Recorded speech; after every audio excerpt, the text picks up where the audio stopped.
Bienvenidos a Respuestas Católicas. Mi nombre es Edgar Lujano, aquí acompañado con mi amigo William Albrecht de Columnas Patrísticas. Estamos aquí para introducir y presentarles el debate que William tuvo con el apologista el apologista protestante, Danny Totocayo. Es un apologista pentecostal, es muy conocido entre el mundo protestante de habla hispana. Y pues ya conocemos a nuestro amigo William, que está muy involucrado aquí con nosotros en Respuestas Católicas. Y pues es un gran maestro en el mundo católico de apologética y también de los padres de la iglesia. William, bienvenidos. Gracias, amigo. Un placer estar aquí. Como usted sabe, nuestra meta aquí es, ante todo, defender la fe católica con pasión, pero también con caridad. Y creo que este debate reciente sobre la Inmaculada Concepción realmente mostró que podemos hacer eso.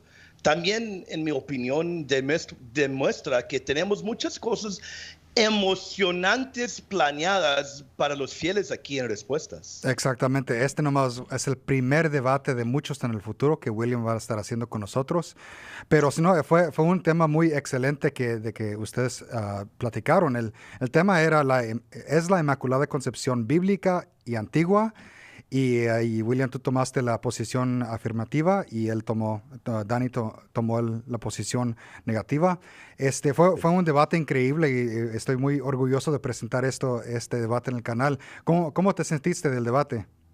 Mira, creo que los fieles van a salir muy edificados al repasar con nosotros todos los pasajes clásicos marianos, y también vamos a hablar mucho sobre la historia temprana de la iglesia. Sinceramente, creo que este debate va a edificar a muchas personas. Hablamos sobre la Virgen María en la Biblia, los padres de la iglesia y la historia de la iglesia cristiana. Creo que le van a encantar a la gente. Este debate le va a gustar mucho. Sí, está bien. Y si quieres encontrar más contenido de William, puedes visitar su canal. La mayoría de su contenido es en inglés, es Patristic Pillars, pero también tiene unas cosas en español. Pienso que tienes en español, pero Claro que sí. Prepárense con esto. Si tienen una Biblia, agarren su Biblia para poder anotar todos los versos. Y escuchen si son católicos, lo que dice Danny Totocayo, porque para un católico que quiere defender su fe, tiene que estar preparado para estos tipos de argumentos. Es importante entender los argumentos y tomarlos como argumentos sinceros de protestantes y saber responder como lo hace William en este debate. Claro que sí. Y en mi opinión es bien importante, amigo Edgar, bien importante saber cómo defender la fe. Tenemos que ser capaces de defender los dogmas marianos, especialmente en español, por varias razones fundamentales, porque son dogmas de fe, no son opiniones ni tradiciones opcionales, son verdades reveladas por Dios y definidas solemnemente por la iglesia. Entonces yo creo que a la gente le va a encantar ver este debate, y realmente para mí es mi amigo Danny Totocayo. Claro que tenemos diferencias. Él no cree en que María fue inmaculada, tampoco cree en muchos de los dogmas marianos, pero realmente es un debate entre dos personas que tenemos mucha pasión para nuestra fe, pero creo que a la gente le va a encantar, porque para un católico, María, y no nomás un católico, también los ortodoxos, un cristiano apostólico, María es parte esencial del plan de salvación, y podemos ver esto en la Biblia y también en los padres de la iglesia. Bueno, si estás listo, William, podemos entrar al debate para que la gente escuche. Si tienen notas o algo para escribir, tomen notas de este debate, porque este es un buen ejemplo de cómo defender la fe católica. Aquí tienen el debate entre William Albrecht contra Danny Totocayo en el tema de la Inmaculada Concepción bíblica y antigua, y aquí la tienen.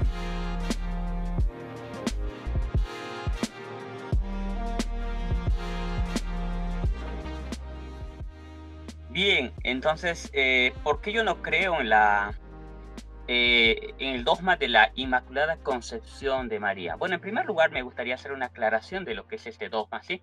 Este dogma básicamente enseña que por la gracia de Dios, María, para ser la madre del Señor Jesucristo, debía ser preservada de la mancha del pecado original desde la concepción y debía de ser, según el numeral 493 del Catecismo Católico Romano, pura de todo pecado personal a lo largo de toda su vida. ¿Ok? No es solamente que la gracia la protegería desde la concepción, sino durante toda su vida. Bien, así que si en este debate demuestro que la Biblia no nos habla de una inmaculada concepción de María, o si solo demostrara que María pecó alguna vez, entonces no hubo necesariamente una gracia que guardó a María del pecado original. Bien, veamos las razones por las que no creo en una inmaculada concepción de María. En primer lugar, porque María pecó según la Biblia. María reconoció que necesitaba un Salvador. En el libro de Lucas, capítulo 1, versos 31, 46 y 47, se dice lo siguiente: Y ahora concebirás en tu vientre y darás a luz un hijo y llamarás su nombre Jesús. Verso 46. Entonces María dijo: Engrandece mi alma al Señor. Verso 47. Y mi espíritu se regocija en Dios mi Salvador. Lucas 1, verso 31, 46 y 47. El pasaje paralelo de este es Mateo capítulo 1, verso 21. Y este nos aclara que la salvación de la que se habla es de los pecados en plural, no del pecado original, que es algo singular, ya que Mateo se dice: y darás a luz un hijo y llamará su nombre Jesús, porque él salvará a su pueblo de sus pecados. ¿Sí? Mateo 1:21. Como se puede ver, la salvación de María es en este mismo sentido, no en otro. Ahora bien, María reprochó al Señor Jesús y ella dijo lo siguiente: ¿por qué nos has tratado de esta manera? O sea, no solamente hizo una pregunta, sino que en esa pregunta le está acusando al Señor Jesucristo. Y después le continúa diciendo al Señor Jesús: mira, tu padre y yo te hemos estado buscando llenos de angustia. Lucas 2:48. Ahora, el Señor le respondió y dijo: ¿por qué me buscabais? ¿Acaso no sabíais que me era necesario estar en la casa de mi padre? Lucas 2:49. Lo peor de todo es que María y José no entendían lo que Jesús les decía, ya que eran, mi interpretación es que tardos de entendimiento. No es que no eran espirituales, pero las personas espirituales también a veces se equivocan, a veces no tienen el entendimiento suficiente. Ahora, María también tenía yugo desigual con sus hijos incrédulos, Juan 7:5, y eso la hacía pecadora. El apóstol Pablo dice en el libro de 2 de Corintios, capítulo 6, verso 14: no os unáis en yugo desigual con los incrédulos. Si María hubiera estado caminando con supuestamente sus, no sé, algo así como sus sobrinos y no sus hijos, igualmente la pregunta es, si ella estuviera caminando con ellos para enseñarle la palabra de Dios, estaría muy bien, pero no vemos que María hiciera eso. Habría que imaginarlo. Lo que nosotros vemos es que ella siempre está con ellos, con sus supuestos sobrinos, y teniendo un yugo desigual. Entonces a mí me parece algo que no demuestra su espiritualidad, si realmente fue concebida de manera inmaculada. Ahora, María y sus hijos dijeron que Jesús estaba fuera de sí. Marcos 3:21, y para ello puedo citar 14 páginas web católicas romanas que reconocen que María y sus hijos, supuestos sobrinos, realmente habían pecado. Ahora bien, les voy a leer lo que dice, bueno, esto dice en Marcos 21, que los suyos, su familia, decían que Jesús estaba fuera de sí, que es una manera de decir que está loco. Esto es una blasfemia. ¿Cómo sabemos que María y sus otros hijos dijeron que Jesús estaba loco? Por el contexto. En el mismo capítulo 3 de Marco, en el verso 31, leemos lo siguiente: en eso llegaron la madre y los hermanos de Jesús, se quedaron afuera y enviaron a alguien a llamarlo. Marcos 3:31. Ahora, si María no hubiera pecado, las mujeres cristianas deberían ser llamadas hijas de María, pero no, son llamadas hijas de Sara. Primera de Pedro 3:6. ¿Por qué Pedro pone aquí a Sara como madre de las cristianas? Por su conducta, por su vida moral y espiritual. ¿Por qué no pone a María como madre de las cristianas? Porque yo creo, es mi interpretación, que no calificaba eso. ¿Por qué sí a Sara? ¿Por qué sí a Sara? Esto está en 1 Pedro capítulo 3, verso 6. Ahora bien, en Lucas 2:24 se dice que María ofreció sacrificio por sus pecados. Si alguien duda de lo que afirmo, solo debe leer Levítico 12:8 para ver más claramente qué es lo que hizo María. Leamos lo que dice este texto. Y si la madre no tiene lo suficiente para un cordero, podrá tomar 2 tórtolas o 2 pichones de paloma, uno para ofrecerlo en holocausto y otro como sacrificio por el pecado. ¿Qué pecado? ¿Algo ceremonial nada más? ¿Un juego? No, es pecado real. Entonces el sacerdote pedirá el perdón de ella y ella quedará purificada. Eso se dice en Levítico 12:8. En Levítico 12:8. Ahora bien, el Señor Jesús corrige a María en las bodas de Caná. ¿Por qué? Por meterse en lo que no era asunto suyo. Juan escribe: y también Jesús fue invitado a la boda con sus discípulos. Cuando se acabó el vino, la madre de Jesús le dijo: no tienen vino. Y Jesús le dijo: mujer, ¿qué nos interesa esto a ti y a mí? Todavía no ha llegado mi hora. Su madre dijo a los que servían: hagan todo lo que él os diga. Juan capítulo 2, versos 2 al 5, según la Nueva Biblia Latinoamericana de hoy. Segunda razón: no hubo consenso unánime en cuanto a María como una mujer inmaculada y sobre el carácter de ella, algo que debería existir si se quiere creer en este dogma. En el Concilio de Trento, siguiendo la regla de Vicente de Lérins, se dijo que se debe creer lo que ha sido creído en todas partes, siempre y por todos. Pero este dogma de la Inmaculada Concepción de María no se creyó en todas partes y siempre y por todos. Ahora bien, ¿qué dice Ireneo, por ejemplo? Según Philip Schaff, dijo que Ireneo todavía estaba muy alejado de la noción de la falta de pecado de María y declara expresamente la respuesta de Cristo en Juan 2:4 para hacer un reproche de su prematura prisa.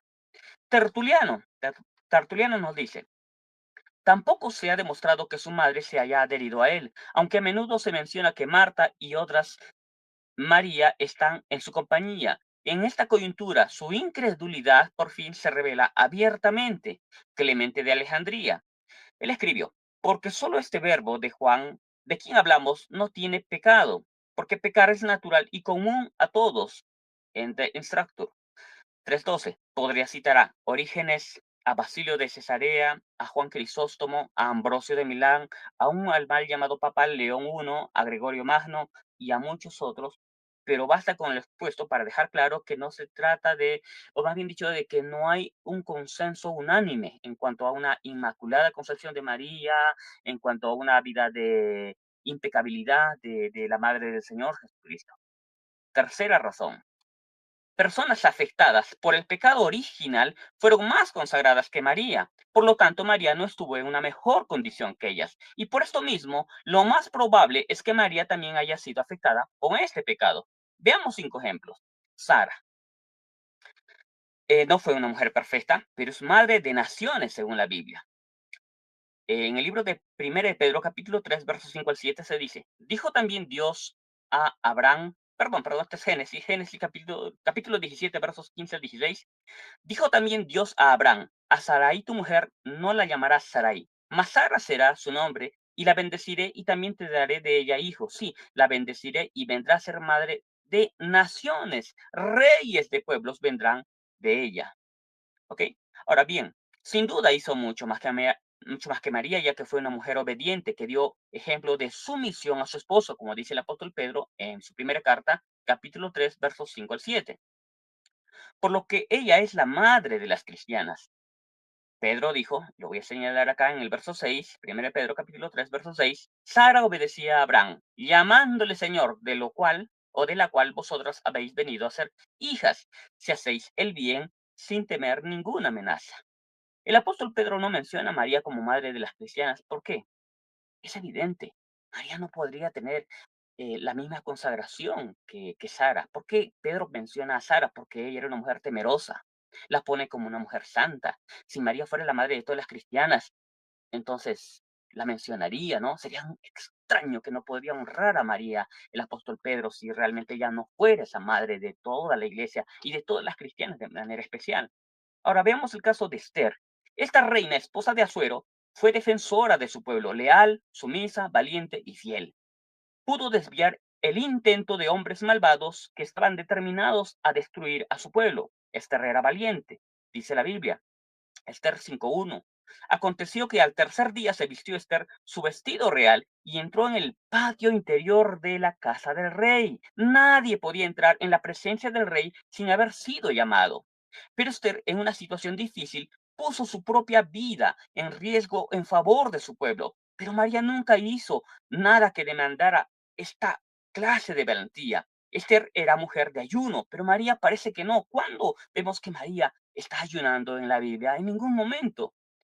Y la mayor muestra de amor es cuando una persona da su vida por otros, expone su vida por otros. Y esto es lo que hizo Esther. ¿En qué forma María hizo algo así? No lo vemos. El libro de, bueno, hay muchos textos bíblicos, pero creo que esto me va a tomar mucho tiempo, así que voy a resumir. Elizabeth Elliot, una mujer que no está mencionada en la Biblia, pero se conoce por historia lo que hizo en el siglo XX, cómo Dios la usó. Esta mujer nació en el año 1926 y murió hace unos 7 años atrás aproximadamente, no, unos 10 años atrás.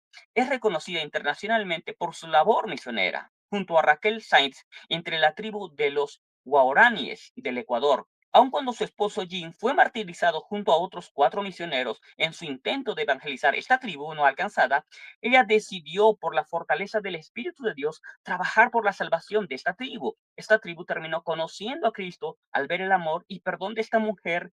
Ella escribió muchos libros y ha sido una de las conferencistas cristianas más influyentes. ¿Podría haber hecho algo así, María?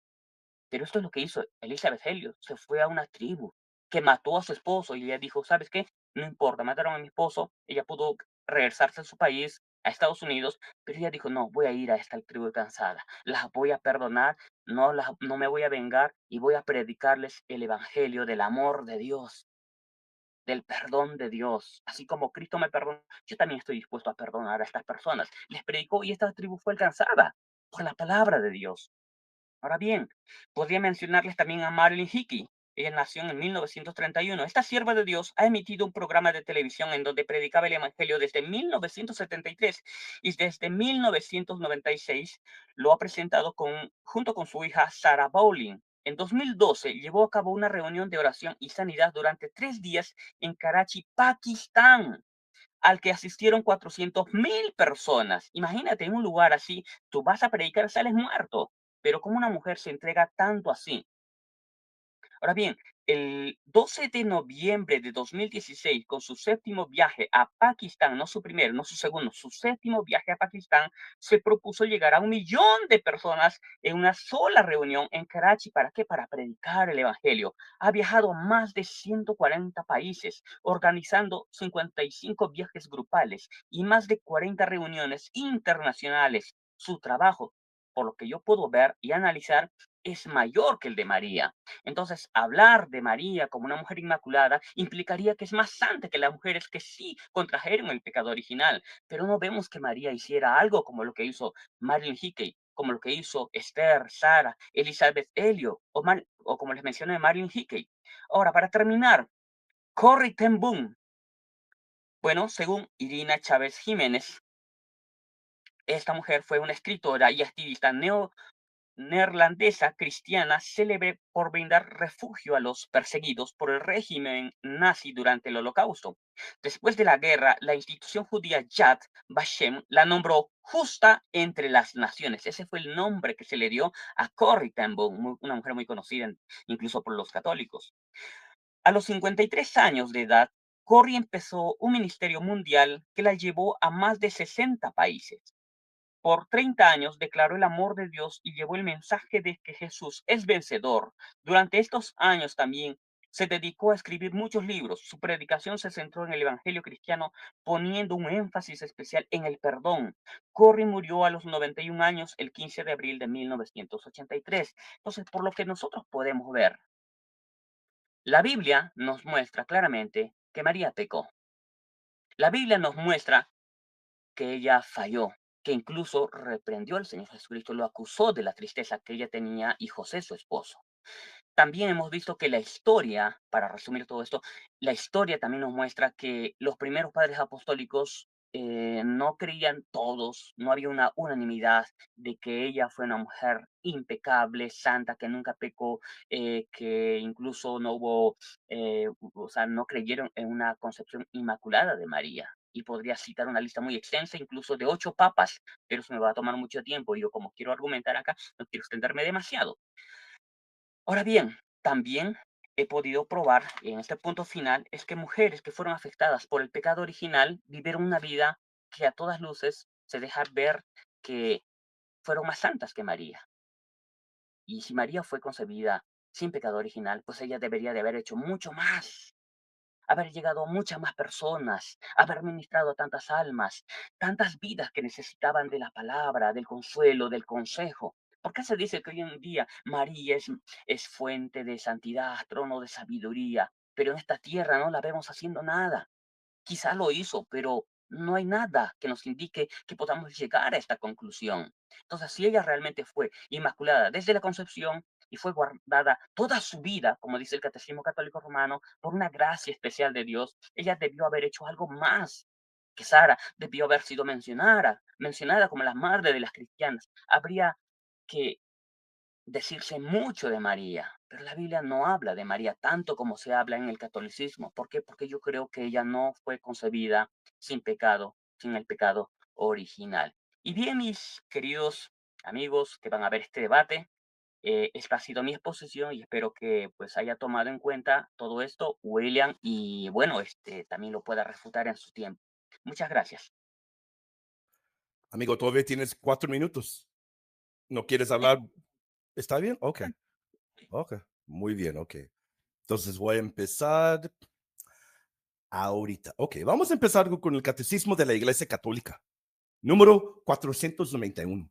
Para ser la madre del Salvador, María fue dotada por Dios con dones a la medida de una misión tan importante. El ángel Gabriel la saludó como llena de gracia. En efecto, para poder dar el asentimiento libre de su fe al anuncio de su vocación, era preciso que ella estuviese totalmente conducida por la gracia de Dios. A lo largo de los siglos, la iglesia ha tomado conciencia de que María, llena de gracia por Dios, fue redimida desde el momento de su concepción. Es esto lo que confiesa el dogma de la Inmaculada Concepción proclamado en 1854 por el Papa Pío IX. La buenaventurada Virgen María fue, desde el primer instante de su concepción, por singular gracia y privilegio de Dios omnipotente y en previsión de los méritos de Jesucristo, Salvador del género humano, preservada inmune de toda mancha de pecado original. Inefabilis Deus, 8 de diciembre de 1854. Ahora bien, ¿es esto meramente una tradición tardía o encontramos ya en la misma escritura las semillas divinas de esta verdad revelada?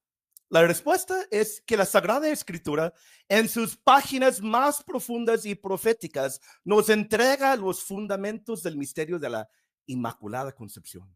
Desde el comienzo mismo, en Génesis 3:15, Dios anuncia una enemistad total entre la serpiente y la mujer, entre su descendencia y la descendencia de ella. Esta no es una enemistad parcial ni simbólica, es una enemistad absoluta. Si el Mesías sería sin pecado, también lo será aquella que lo engendraría. Esta mujer no puede haber sido nunca aliada del pecado, ni por tanto esclava del demonio. Además, el saludo del ángel en Lucas 1:28, alégrate llena de gracia, que charitomene, no es un saludo común. El término griego implica una plenitud estable y perfecta de la gracia divina, no simplemente un favor momentáneo. María no es solo agraciada, ella ha sido completamente transformada por la gracia de Dios desde el inicio de su existencia. Así, lo que la tradición ha definido dogmáticamente, la Escritura ya lo anunciaba proféticamente. María es la nueva Eva, no caída, sino fiel. La mujer por excelencia sin mancha, en quien la redención de Cristo actúa de forma más sublime, no como rescate de una caída, sino como preservación de toda mancha. Desde los primeros capítulos de la Sagrada Escritura podemos leer esto en Génesis 3. Justo después de la caída de Adán y Eva, en medio de un mundo que acaba de ser herido por el pecado original, Dios no se limita a castigar, Él profetiza. Y en esa profecía, la que conocemos como el protoevangelio, hay algo inmenso que a veces pasa de nuestra mente. A veces no sabemos lo que está diciendo Génesis 3. No solo se anuncia al Mesías Salvador, sino también a su madre, la mujer, que está en total enemistad con la serpiente. Dios dice, pondré enemistad entre ti, la serpiente, y la mujer, entre tu descendencia y su descendencia. Ella, en el latín, en el griego, en el hebreo, él te herirá en la cabeza y tú lo herirás en el talón. Ahora bien, no hay que leer esto a la ligera. En el contexto hebreo, la palabra enemistad, Eva, indica una oposición absoluta, una guerra claramente algo que nos enseña que la mujer está completamente enemistad contra el dragón, contra el serpiente. Esto no es una simple tensión o rivalidad, es una enemistad total. Es increíble. Podemos leer más sobre María. Mi amigo dice que la Biblia no dice mucho sobre María, pero la Biblia dice mucho. ¿Quién es esta mujer? En el Nuevo Testamento lo deja claro. Cuando Jesús, en la plenitud de los tiempos, llama a su madre mujer. En Juan 2, 4, 19, 26. Repitiendo intencionalmente el lenguaje de Génesis. Esta no es una simple coincidencia literaria, sino una revelación profunda. María es la mujer anunciada desde el principio, la nueva Eva, pero sin pecado, sin alianza con el diablo. En el mismo contexto donde se describe la entrada del pecado en el mundo, Dios ya anuncia a la única criatura plenamente exenta de su mancha, la Santísima Virgen María. Así que desde el mismísimo capítulo del pecado original, la Biblia ya nos revela algo impresionante, que la madre del Mesías será pura, será santa, será la enemiga eterna de la serpiente. Y eso solo es posible si nunca estuvo bajo su dominio.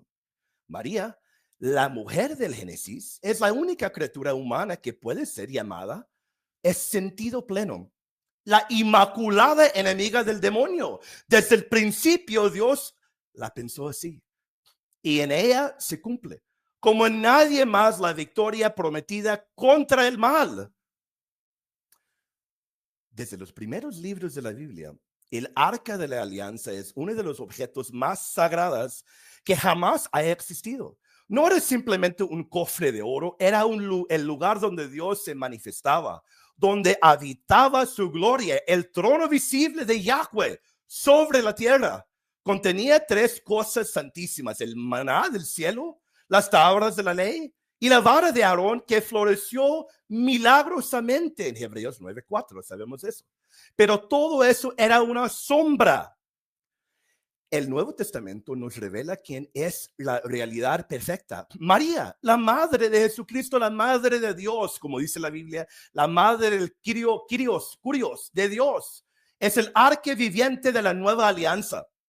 Este paralelismo no es poético, es bíblico y es sostenido y está sostenido por detalles concretos y palabras clave, especialmente en el Evangelio de San Lucas. Cuando el ángel Gabriel le anuncia a María que concebirá al Hijo de Dios, le dice: el Espíritu Santo descenderá sobre ti y el poder del Altísimo te cubrirá con su sombra. Esta expresión en el Evangelio de San Lucas 1:35,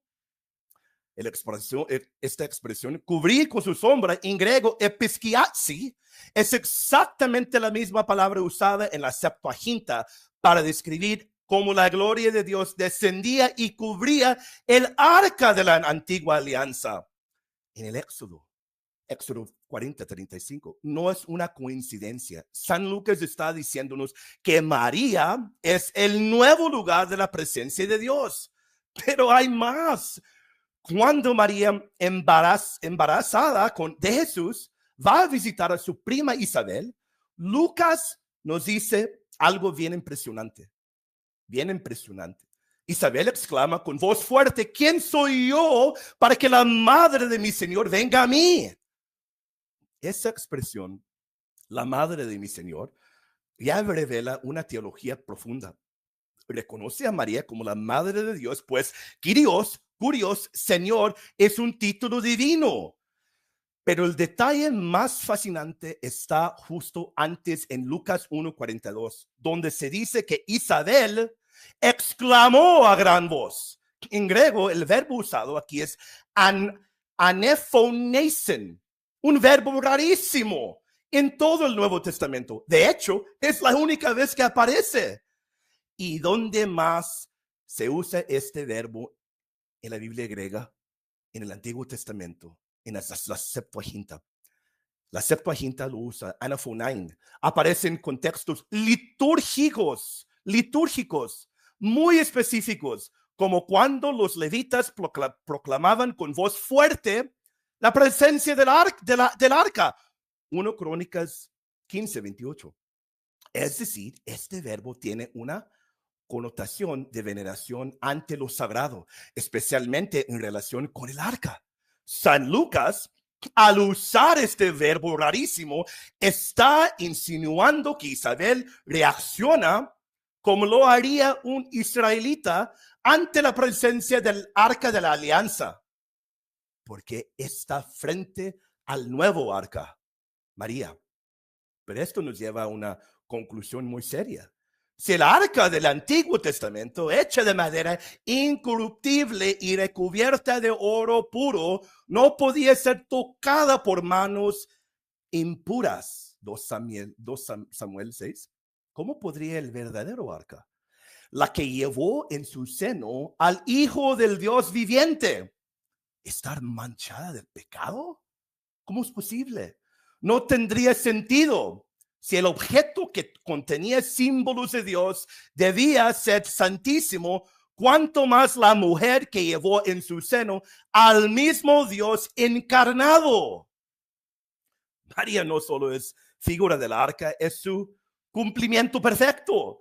Y si el arca debía ser pura y consagrada solo a Dios, entonces María, la nueva arca, tuvo que ser toda santa, sin mancha alguna de pecado, ni original ni personal.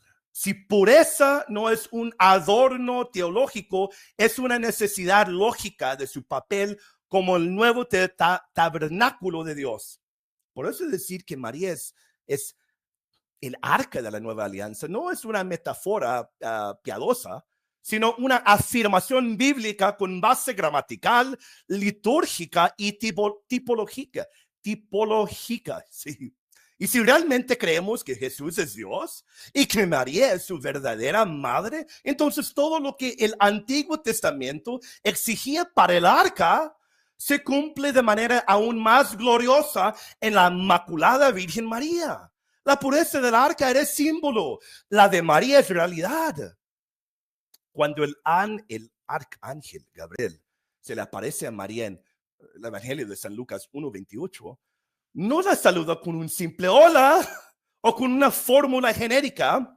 Lo que le dice es algo único en toda la escritura. Alégrate, llena de gracia. En griego, chaire, que charitomene.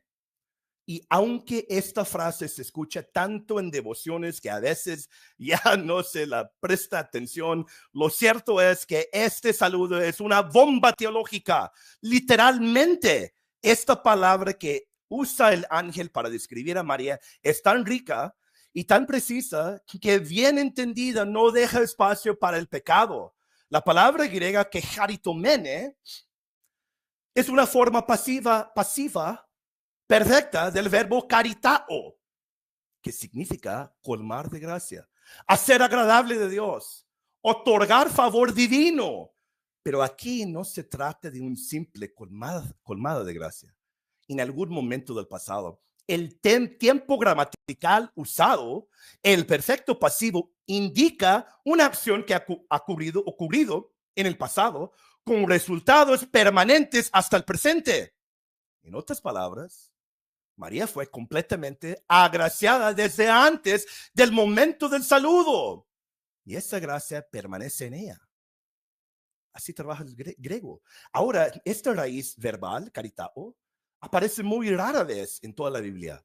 De hecho, en el Nuevo Testamento solo se vuelve a usar una vez más en Efesios 1:6, donde San Pablo dice que Dios nos ha agraciado en el amado, refiriéndose a los cristianos que han sido redimidos por Cristo. Pero ojo, en Efesios esa gracia es otorgada después de la redención, como consecuencia de ser salvados. En cambio, en el caso de María, es que charitomene antes de la encarnación.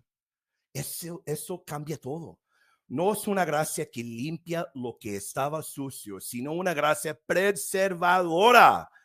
Es un tipo de gracia preventiva que excluye toda mancha desde el origen.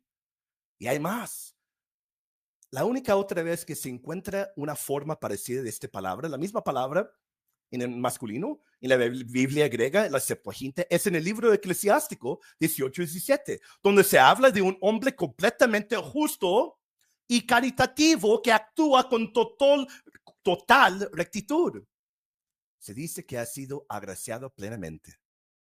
Pero incluso ahí se habla de un hombre que llegó a ese estado por sus obras y cooperación con la gracia. María, en cambio, es saludada como ya completamente agraciada, sin ningún pecado, sin condición antes de realizar obra alguna.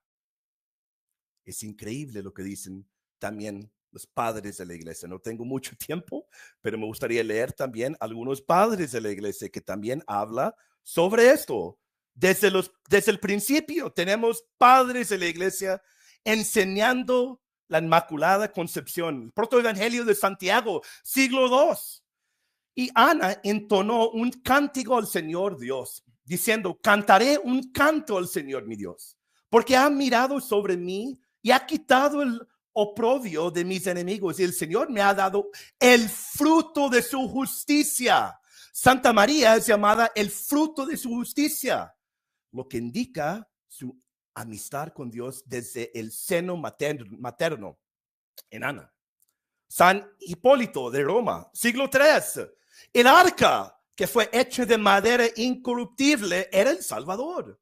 El arca simbolizaba el tabernáculo de su cuerpo, que era inmune a la corrupción y no engendró corrupción pecaminosa alguna. El Señor era sin pecado, porque en su humanidad fue formado de madera incorruptible, es decir, de la Virgen y del Espíritu Santo. Para San Hipólito, el arca era Jesucristo, porque él tenía el carne de María. María también era el arca para San Hipólito. San Ambrosio de Milán, ven, siglo IV, pues, y busca tu oveja, no por medio de tus siervos, sino hazlo tú mismo. Levántame corporalmente, él dice, en la carne que cayó en Adán. Levántame no de Sara es caída en Adán, él dice. Levántame no de Sara, sino de María, una virgen solo inmaculada. No solo inmaculada, dice, sino una virgen que la gracia ha hecho inviolada, libre de toda mancha de pecado. Proclo de Constantinopla, siglo V. Él salió de ella sin defecto alguno y la hizo para sí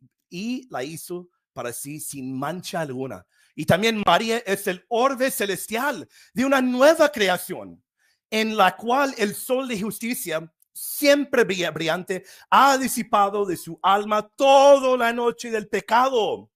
San Pedro Crisólogo, el mensajero, vuela rápidamente hacia la esposa para quitarle todo apego al matrimonio humano a la esposa de Dios. No le quita la Virgen a José, sino que simplemente la restituye a Cristo, a quien había sido prometida cuando se estaba formando en el vientre de su madre. Siglo V. Cedulio, siglo V, dice la misma cosa. No tenemos mucho tiempo, 2 minutos. San Efrén de Sirio, uno de los mejores padres de todos los tiempos. Siglo IV, un padre siriaco. Verdaderamente tú, Señor, y tu madre son los únicos absolutamente y completamente hermosos, porque no hay culpa en ti, Señor, ni mancha alguna en tu madre. Adán no os engendró, a Jesús y María, el que osó transgredir a la ley, este hijo de María ha aplastado enormemente el demonio, quien es una serpiente que aún lucha aunque ha sido aplastada. Tenemos Teodoto de Anquila, tenemos bastantes padres, pero no nomás esos padres, tenemos los primeros reformadores, Martín Lutero, pero antes de Martín Lutero tenemos bastantes proto-reformadores. La Inmaculada Concepción de María, María fue sin pecado, toda su vida sin mancha de pecado y llena de gracia.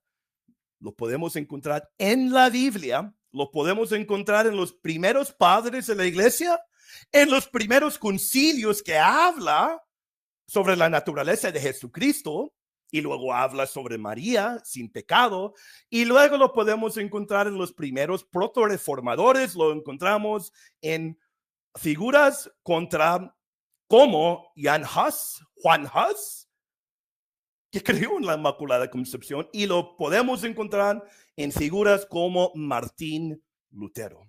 Ya se acabó mi tiempo. Ok, póngame mi tiempo, por favor. Sí, déjame nomás, déjame sacarlo. Vamos a tener 13 minutos, ¿verdad? Sí. Ok, muy bien. Déjame nomás sacar esto. Un momentito.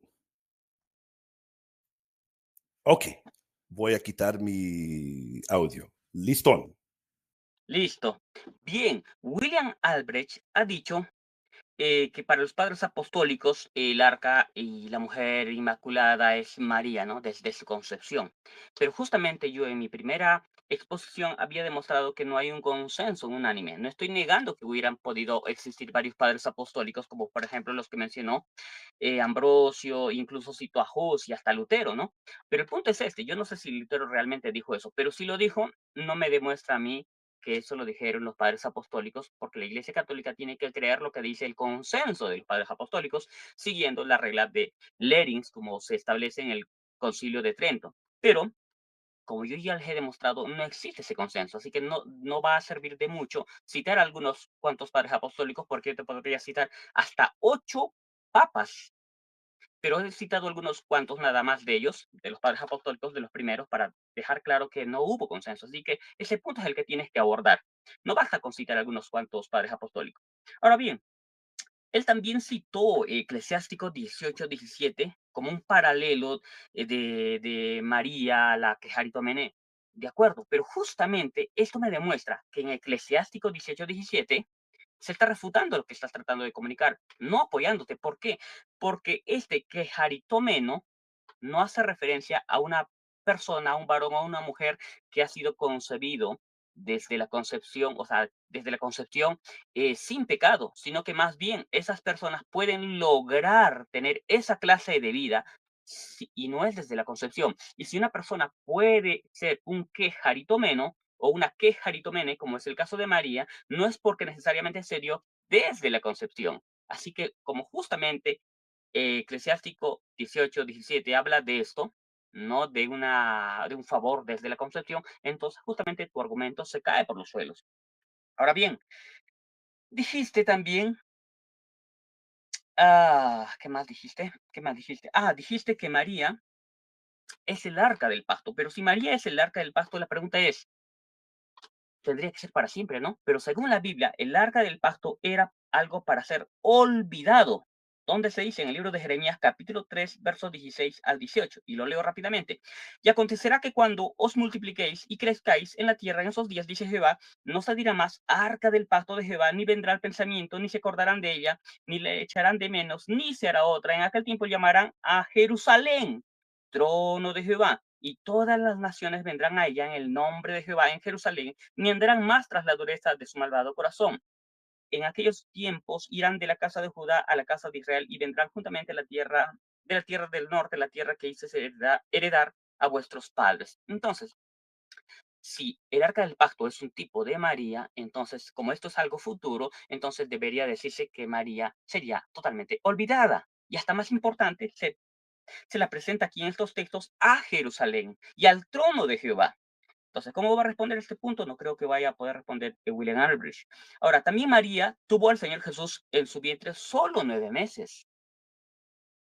no como el arca del pacto que tenía, durante todo el tiempo que lo tenía, tenía pues a los elementos que ya había mencionado Albrecht, ¿no? Como sabemos que eso lo son las tablas de piedra, ya me olvido, ya me olvido lo demás, pero también incluso decir que Jesús es los 10 mandamientos, la palabra de Dios, no es ser preciso en este contexto, porque aunque es cierto que Jesús es la palabra, pero no es cierto que lo sea en el sentido de ser los 10 mandamientos, ya que él profanó el sábado. Juan capítulo 5, versos 17 al 19. Él profanó el sábado. Ahora también hay que, incluso era sin culpa, como lo eran los sacerdotes, como dice el libro de Mateo capítulo 12, verso 5. Ahora bien, María pecó como lo dice la Biblia, por lo tanto, no importa, escuchen, no importa, no estoy aceptando que María sea el arca del pacto, pero aun si María fuese el arca del pacto, no demostraría nada, porque ya he demostrado que María pecó. Y así que demuestra todo este argumento, que todo este argumento de que María es el arca del pacto, algo que no, o sea, que realmente no es útil, no es útil para demostrar la concepción inmaculada de María. Ahora bien, también dijo que María es el tabernáculo de Dios, no solamente dijo que es el arca del pacto, pero según la Biblia, en Apocalipsis, después del capítulo 11 y 12, que supuestamente habla de María, ¿sabes qué se dice? En el capítulo 21, en el verso 22, se dice que cuando descendió Jerusalén, la Jerusalén celestial, no se halló templo en ella. Así que todo esto es lenguaje figurado. Ahora bien, ¿quién es el templo? ¿Quién es el tabernáculo? ¿Lo es María? No. Vamos a leer lo que nos dice la Biblia. Dice así, verso 22, Apocalipsis 21, 22. Y no vi en ella templo, porque el Señor Dios Todopoderoso es el templo de ella y el Cordero. Entonces, Dios y Jesucristo es el templo. ¿Y dónde estaba el arca? Dentro del templo.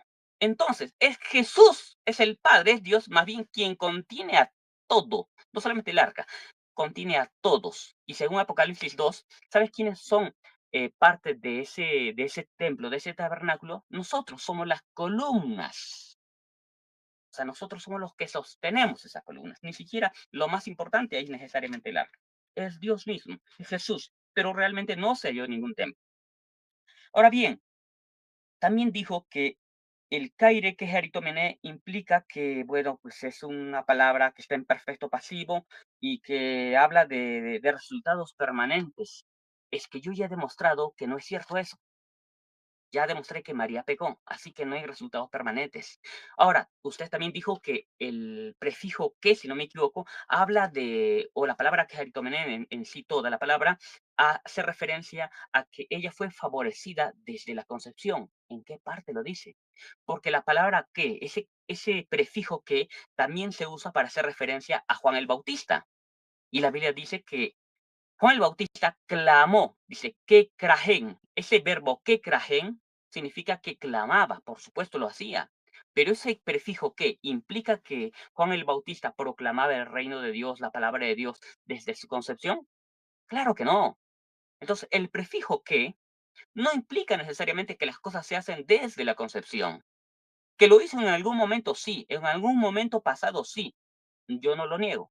Pero ¿cómo puedes demostrar que en el caso de María, ese prefijo que hace referencia a su concepción, solamente hace referencia a algo pasado, no a desde la concepción? Un segundo antes de que el ángel Gabriel le anunciara a María que ella es bienaventurada, ya es algo pasado. Así que tienes que demostrar que eso se dio necesariamente en la concepción, porque se pudo dar 2 años antes, 3 años antes, 4 años, no sabemos. Por supuesto, era algo pasado, pero no implica necesariamente que fue desde la concepción y tampoco que tiene resultados permanentes, como yo ya lo demostré en mi discurso. Ahora bien, ¿qué más dijo? Ya. También dijo que en el libro de Génesis, capítulo 3, verso 15, dice que Dios pondría enemistad entre la serpiente y la mujer. De acuerdo, pero ¿quién es la mujer aquí? Según el contexto, es Eva. Vamos a ver lo que nos dice Génesis capítulo 3, desde el verso 12.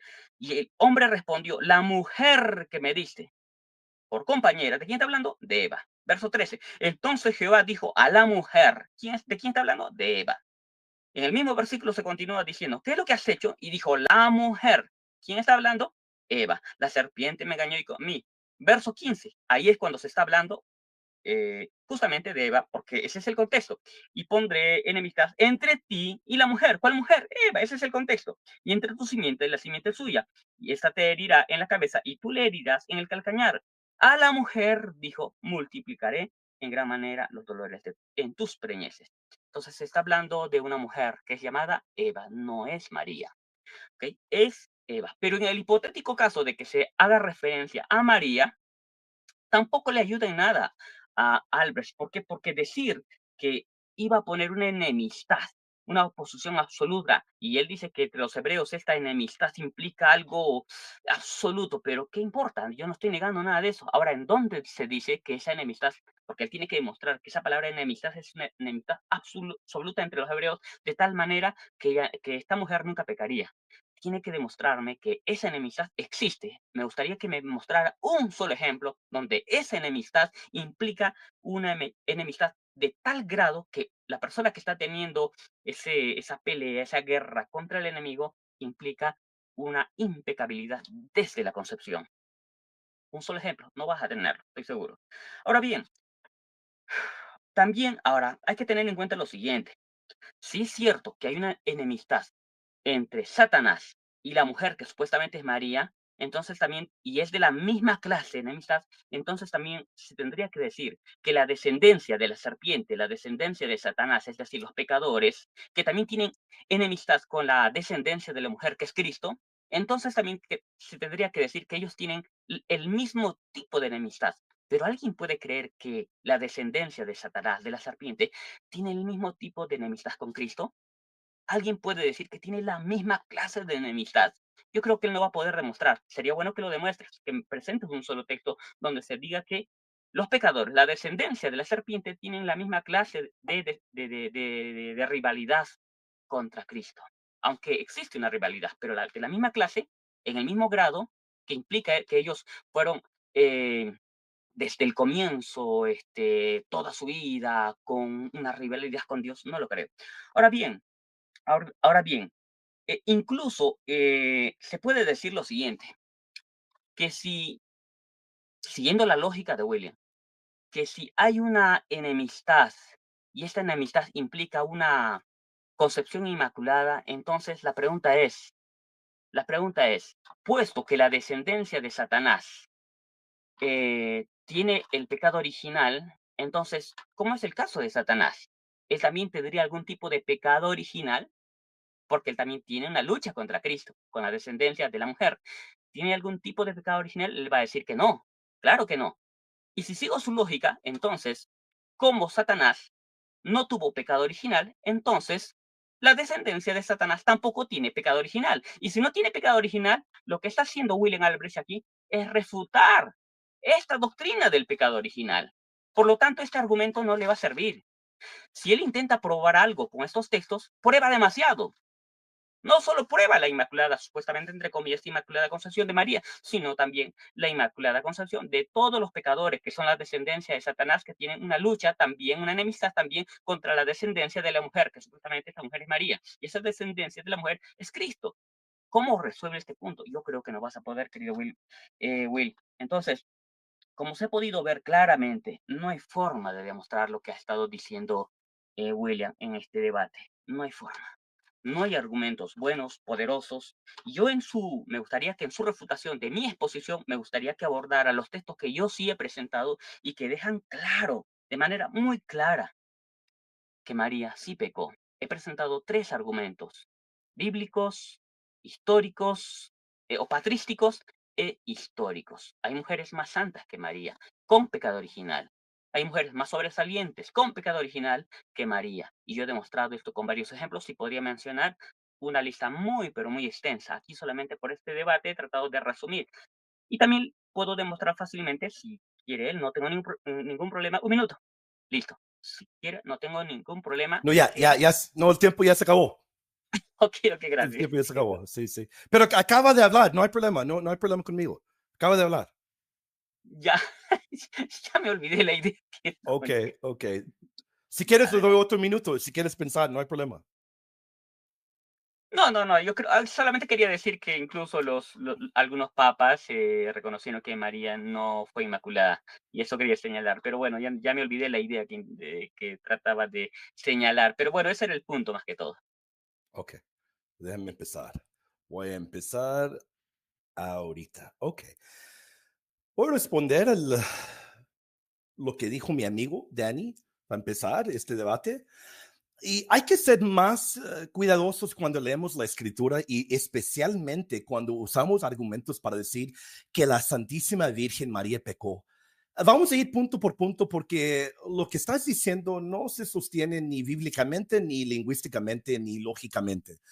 Primero dices que María pecó porque dijo, mi alma se alegra en Dios mi Salvador. Pero eso, hermano, es una mala lectura del texto. Si María llama a Dios su soter, su salvador en griego, sí lo hace, pero eso no implica que haya pecado. Te recuerdo que en el griego del Antiguo Testamento, especialmente en los salmos y en los cánticos como el de Ana, en 1 Samuel 2, soter, es más, nunca se refiere a pecado en el Viejo Testamento. No se refiere exclusivamente a un salvador del pecado, sino a un libertador, un protector, un redentor en general. Y María en su cántico está haciendo eco directo del cántico de Ana. Es un paralelismo. Ana no está hablando de ser salvado del pecado, está hablando de haber recibido un hijo milagrosamente. María también está hablando a Dios por su milagrosa maternidad virginal. No porque tenga un historial de pecado, por favor. Así que usar ese versículo como prueba de que pecó es un error serio de exegesis.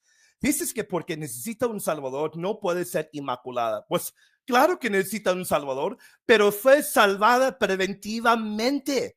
Es como alguien que cae en un pozo y es rescatado versus alguien que está por caer y es detenido antes de tocar el fondo. María fue salvada por los méritos de Cristo, pero antes de caer por pura gracia. Segundo, mencionas al pasaje en el que María y José buscan a Jesús cuando él se queda en el templo. ¿Y tú ves pecado ahí? ¿Desde cuándo buscar a un hijo perdido es pecado? Le pregunto a la audiencia, ¿tu mamá pecó por salir corriendo a buscarte si alguna vez te perdiste en el supermercado? Por favor, lo que ves ahí no es pecado, sino una madre humana llena de amor y preocupación. Nunca le dice a nosotros que María pecó aquí, no dice nada de eso. Tercero, sacas el tema de los hermanos y familiares de Jesús como si el hecho de que María estuviera con ellos mostrará que también pecaba. Pero eso no tiene lógica ninguna. Estar en medio de pecadores no significa que tú también peques. ¿O acaso Jesús no comía con pecadores? ¿No vivió entre nosotros sin jamás contaminarse de pecado? ¿Y qué me dices de los hermanos y hermanas de Jesús? ¿Hasta dónde sabemos? Algunos creyeron, otros no. Entonces, por estar con ellos, María perdió su pureza. Eso es un argumento sin base. Eso no prueba nada. Cuarto, mencionas que su familia lo acusó de estar fuera de sí, como si eso incluyera a María. Pero el Evangelio de Marcos en griego no dice que fue María. El texto dice, hoy par autú, literalmente los suyos, es decir, su gente, su círculo, probablemente parientes lejanos o conocidos de Nazaret, no su madre. Nunca sale el nombre de su mamá ahí, ni nos dice en el griego que era la mamá de Jesucristo ahí. Nada que ver en el griego. ¿Qué está diciendo mi amigo Danny aquí? Y lo más interesante es que el texto inmediatamente distingue a su madre y hermanos, que están afuera, no adentro, no dentro, acusándolo, sino buscándolo. O sea, ni siquiera están en el grupo que lo acusa. Otro error en la lectura de mi amigo. Entonces, hay cosas bien importantes aquí. María llama a Dios su Salvador. Sí, porque fue salvada de forma única y perfecta. María buscó a su hijo con amor de madre. No es pecado, es virtud. María estaba con los hermanos de Jesús. Eso no implica nada contra su santidad. La familia que lo acusa en Marcos no incluye a María. No incluye a María en esa lista. Y para terminar, te pregunto algo otra vez. ¿Quién eres tú para juzgar a la mujer llena de gracia? La que el mismo ángel Gabriel saluda como que Charitomene, es decir, completamente agraciada, perfeccionada por la gracia y mantenida en ese estado.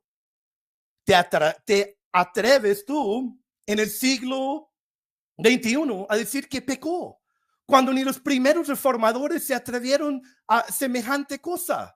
Lutero, Zwinglio, incluso Calvino tenía una profunda reverencia por la santidad de María. Y Lutero creó en la Inmaculada Concepción. No estoy diciendo que Zwinglio ni Calvino tenían reverencia para María, pero Lutero sí creó en eso. Lo que estás haciendo, mi amigo, hoy no es volver a la Biblia, es alejarte de ella y de la fe histórica. Así que te invito con cariño a mirar de nuevo estos textos, a estudiar su contexto y a descubrir con nosotros la gloria de la toda Santa Madre de Dios, la mujer del Génesis 3:15, la mujer del Apocalipsis 12, la nueva arca, la reina del cielo y nuestra madre espiritual.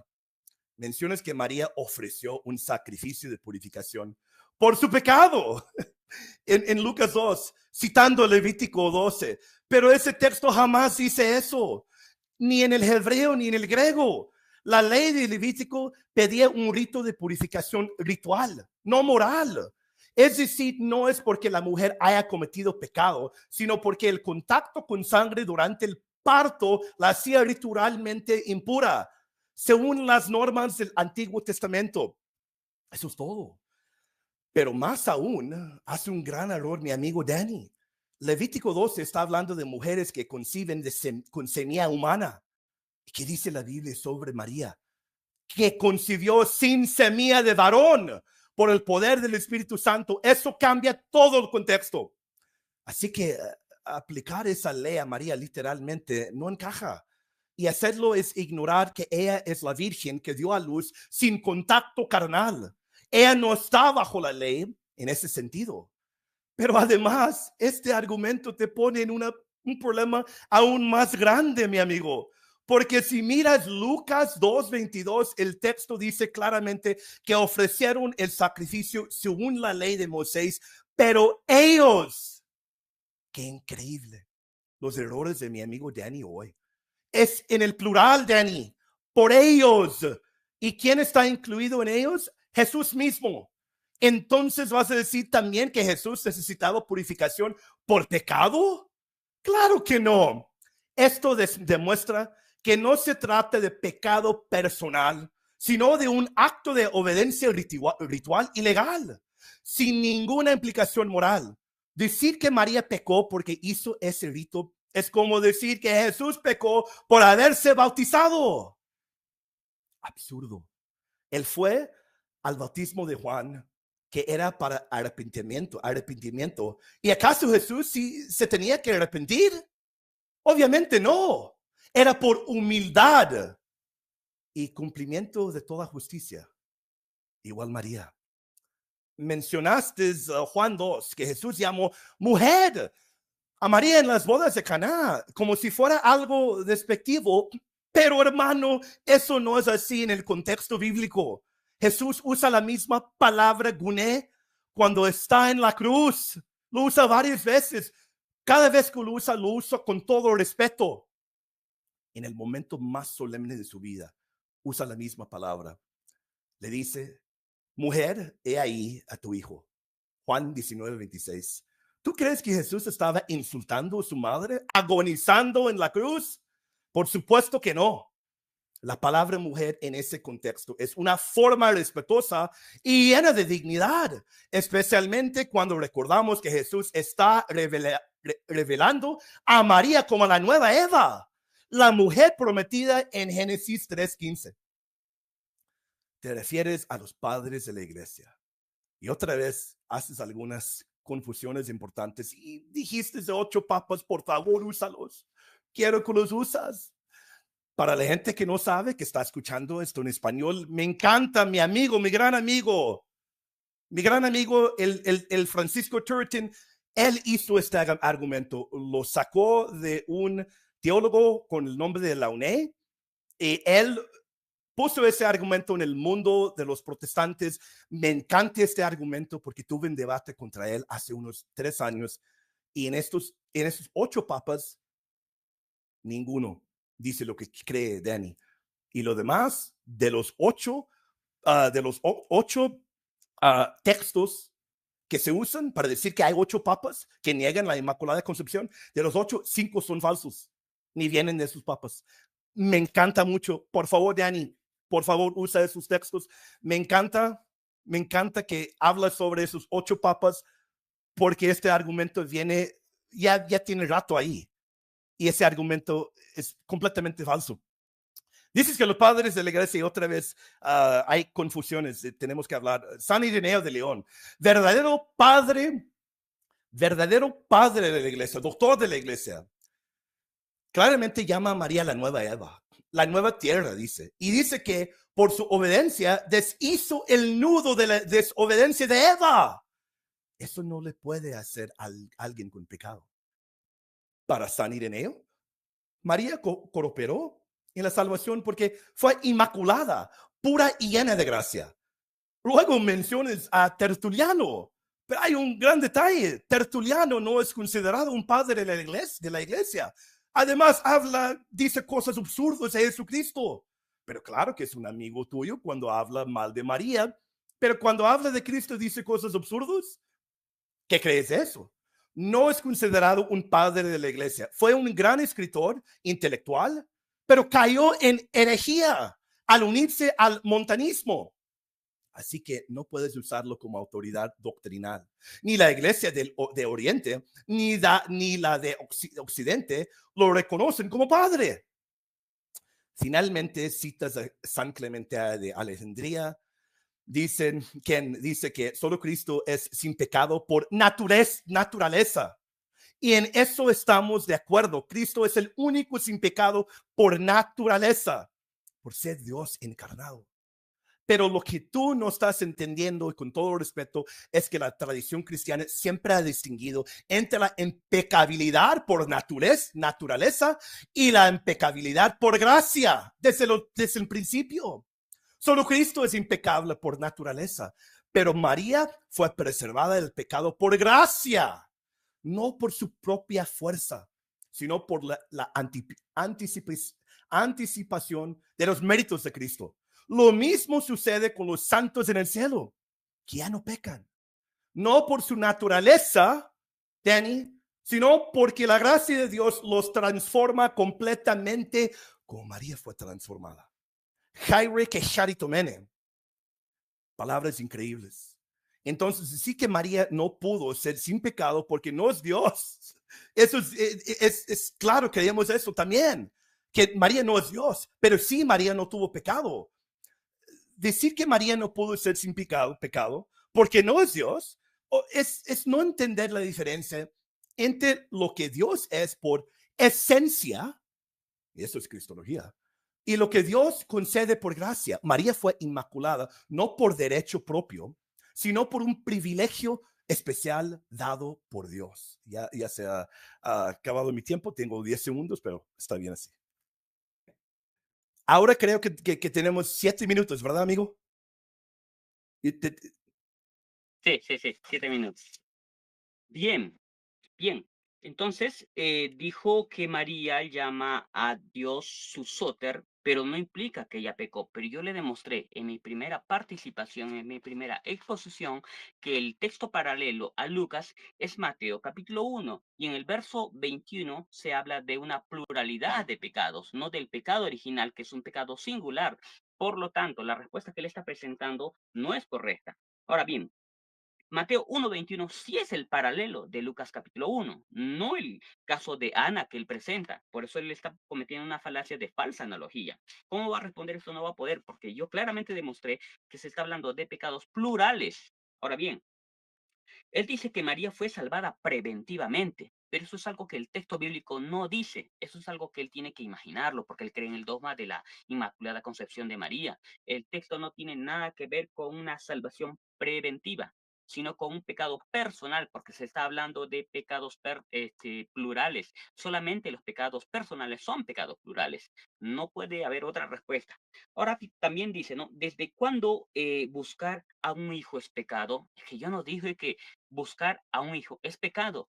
Lo que yo dije que es pecado es que cuando ella está buscando, no el buscar, sino que cuando ella buscó, acusó al Señor Jesús diciéndole, ¿por qué nos has tratado así? Tu padre y yo te hemos estado buscando. Entonces el punto no es la búsqueda, sino cuando ella le acusa a Jesús, ¿por qué nos has tratado así? Porque ellos estaban llenos de angustia. Entonces, ese es el punto. Tienes que responder apropiadamente el argumento que se te presenta para no caricaturizar. Pero bien, ahora después dice que María no cometió yugo desigual, porque estar con pecadores no es cometer yugo desigual. Hasta cierto punto yo te doy la razón si es que ella les predicaba el evangelio, les consolaba, les hablaba, ¿cómo va a ser yugo desigual ahí? Les estaría hablando de Dios, más bien sería algo bueno. Pero es que María nunca hace eso con sus hijos. La Biblia nunca dice que sus hijos, que son supuestamente sus sobrinos con los que ella andaba, que les habla palabra. No, el texto bíblico no habla nada de ello. Lo que nosotros sí podemos ver es que cuando Jesucristo es llamado amigo de pecadores, es porque Él se acercaba al pecador. ¿Sabes para qué? Para darle perdón. Y eso sí podemos demostrarlo fácilmente. Una mujer estaba cerca del Señor Jesús y Jesús iba a visitar a pecadores como Saqueo y muchos otros y la gente lloraba, la gente se arrepentía. ¿Por qué? Porque Jesucristo andaba con ellos no solamente por caminar, como de paseos, para tomar café, sino para qué? Para hablarles de su amor, de su perdón, porque Él vino a predicar el evangelio del perdón, del reino de Dios. En cambio, María, la Biblia no dice nada de esto. Hay que imaginarlo, hay que tratar de darle una respuesta para justificar la Inmaculada Concepción. Lo que vemos es que ella siempre está con ellos. ¿Y sabes para qué? Como ya vimos, Marcos capítulo 3, versos 21, dice que los suyos vinieron. ¿A quién? A buscar al Señor Jesús. Y en el verso 31, ¿sabes quiénes son esos suyos? Esos suyos son llamados María y los hermanos de Jesús. Entonces, el contexto sí nos está dejando claro de quién se está hablando de ellos. No se está distinguiendo, todo lo contrario. Se está demostrando por el contexto que esos suyos que fueron a aprender al Señor Jesús fueron María y sus hermanos. María estaba ahí. Y ellos decían, está fuera de sí, es decir, está loco. Y hay 14 páginas web, yo tengo acá toda una investigación que he hecho, 14 páginas web citadas por Lucas, el historiador brasileño Lucas Bansoli, donde se admite, son páginas web católicas, se admite que estos familiares son María y sus hermanos. Así que eludir o escapar esta conclusión no se puede. No se puede. Simplemente el texto deja bien claro que María estaba pecando, porque estaba llamando a Jesucristo loco, prácticamente. Entonces, tú dices, oh, pero cómo vas a juzgar a María si ella es la bienaventurada, así fue llamada por el ángel Gabriel? Pero escúchame, que yo llame a María una mujer que pecó no significa que le estoy juzgando. David también pecó y él dijo que es bienaventurado aquella persona a quien sus pecados le son cubiertos. Entonces, el hecho de que yo diga que David fue bienaventurado y diga que él pecó y que también fue bienaventurado porque justamente Dios le perdonó, no significa que lo estoy juzgando, sino que simplemente estoy reconociendo que hasta los bienaventurados pecan. Así que el ejemplo que pones de David, de María, de que no hay que juzgarla porque es bienaventurada, no es no, o sea, no es un ejemplo, ¿no? Sino el señalamiento que estás haciendo no es realmente muy fuerte, porque el ejemplo que te presento de David refuta la posición, la interpretación que estás dando. Ahora bien, también dices, ¿no? Bueno, en Levítico tiene que ver con un rito de purificación ritual. Bueno, pero es que justamente en ese rito de purificación, por más que sea ritual, detrás de este rito hay una enseñanza. Y el contexto sí está hablando de expiación de pecados. Y te lo voy a leer. A ver, vamos a leer lo que dice ahí. ¿Dónde está? ¿Dónde está? ¿Dónde está? Espera. Acá yo tengo mis apuntes. Espérate. En mis apuntes tengo el texto. Acá está, aquí está. Levítico 12:8 dice así. Y si la madre no tiene lo suficiente para un cordero, podrá tomar 2 tórtolas o 2 pichones de paloma, uno para ofrecerlo en holocausto y otro como sacrificio por el pecado. Pecado ritual, que existen los pecados que no existen en la realidad, no existe tal cosa.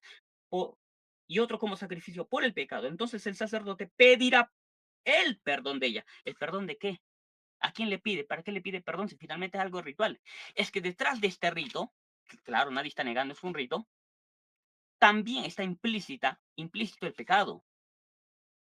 Así que de nada sirve, no, pero es que es un asunto ritual, que es del flujo de sangre, no importa eso, porque todo eso es la evidencia del pecado de las personas. O más bien dicho, es la evidencia de que eso, de alguna manera, está señalando que el ser humano peca y por lo tanto necesita un sacrificio.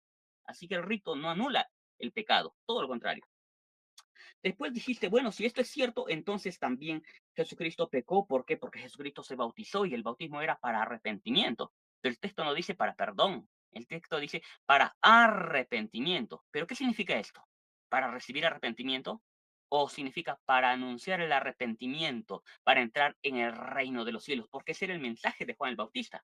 Así que si tomamos en cuenta esto, entonces cuando Jesucristo se bautizó para guardar toda justicia, porque así le dijo el Señor Jesús a Juan el Bautista, era justamente eso, para arrepentimiento, para anunciar el arrepentimiento que se tiene que tener si quiere entrarse en el reino de Dios. Entonces Jesucristo no está ahí siendo bautizado para recibir perdón, sino una manera de decir, ¿sabes qué? Este es un rito que en donde estamos tratando de comunicar una enseñanza, que tienen que arrepentirse para entrar en el reino de los cielos. ¿Ok? Entonces, ese es el contexto, así que no tiene nada que ver. ¿Me falta algo? No, ya, el tiempo ya. Oh, ya mismo, gracias. Sí. Ok, 7 minutos, ¿verdad? Sí, 7 minutos. Voy a empezar ahorita. Ok. Hay un consenso unánime entre los padres que creían que María era el arca nueva.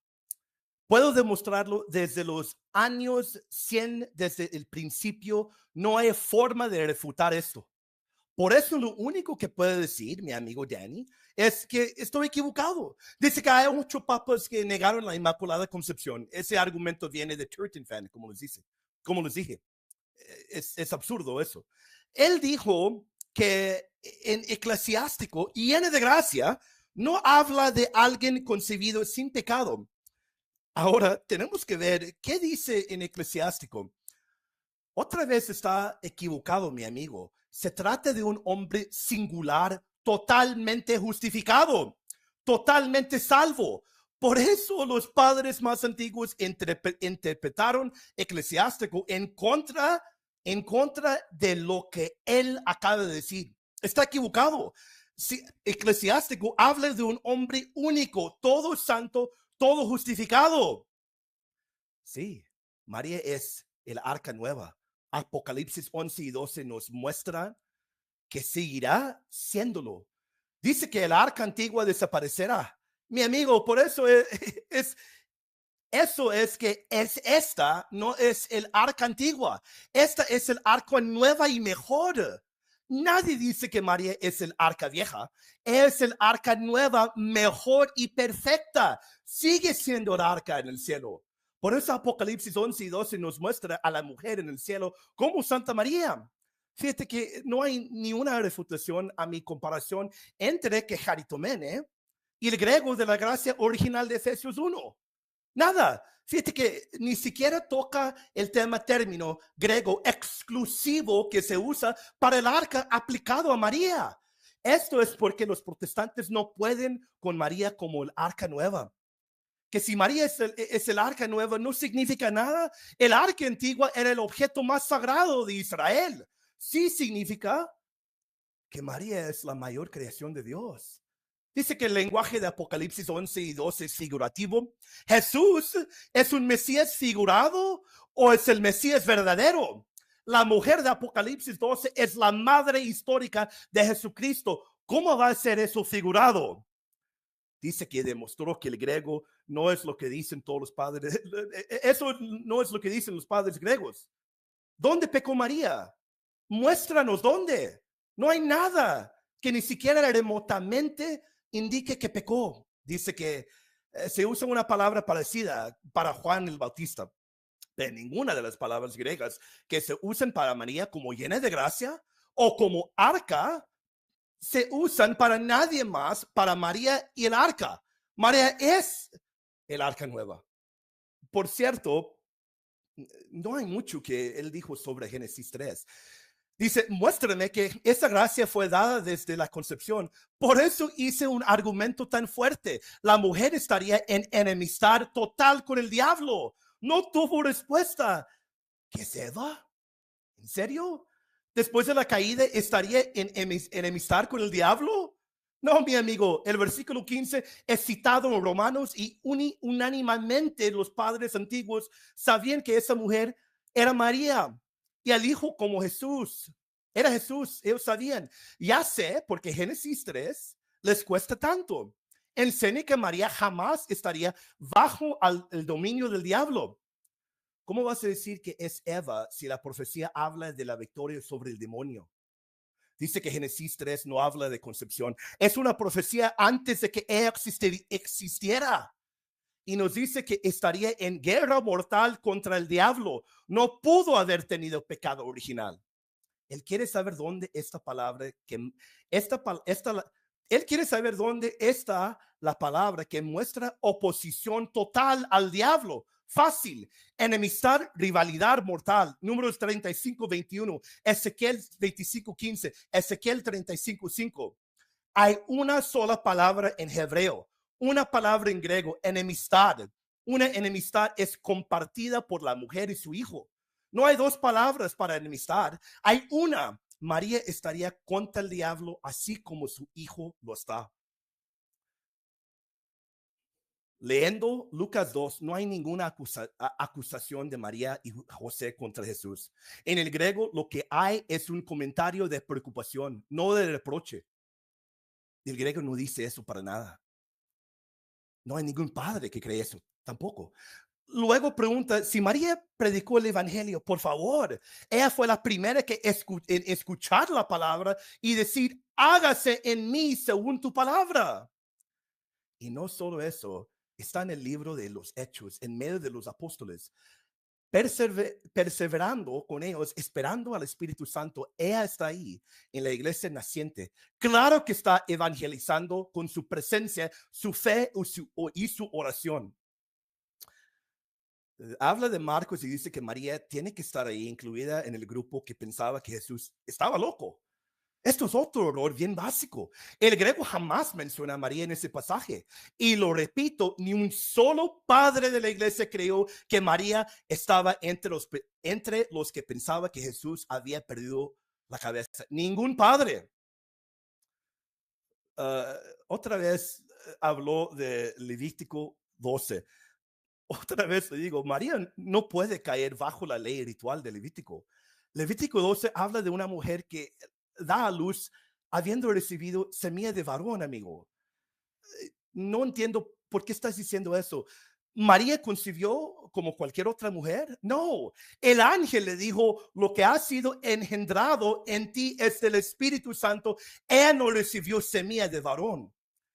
Y encima de eso, en Lucas 2, el texto está en el plural. Para la purificación de ellos, autón en griego. Entonces Jesús pecó, necesitaba purificación.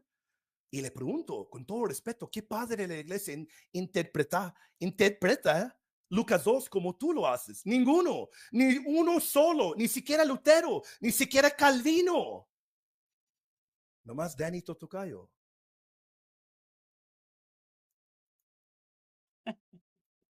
Ok, bien, bien.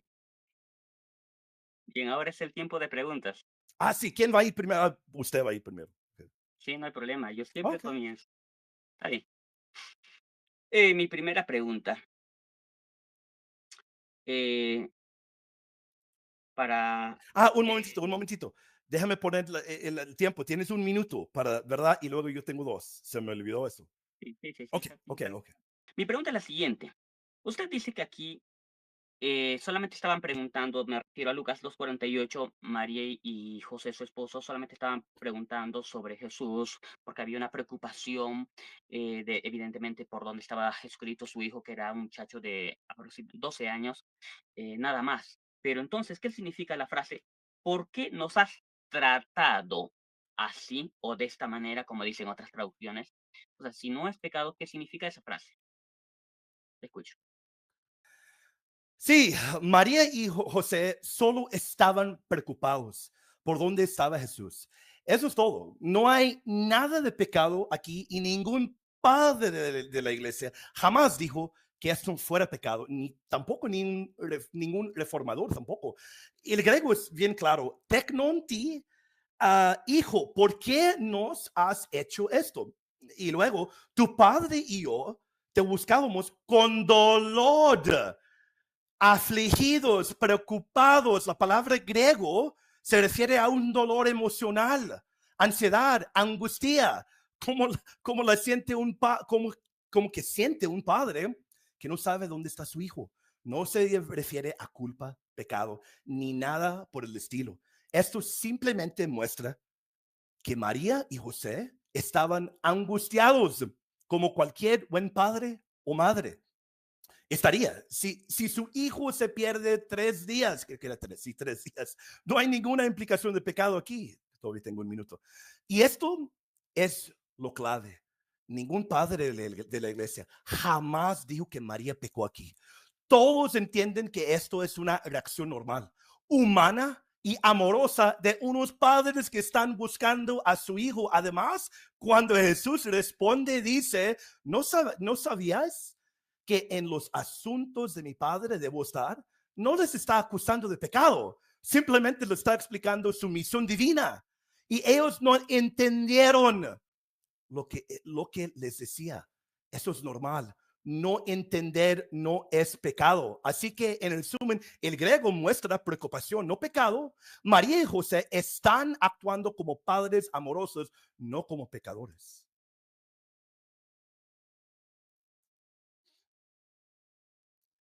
Mi pregunta para usted es bien simple. Si empezar, déjame poner un minuto.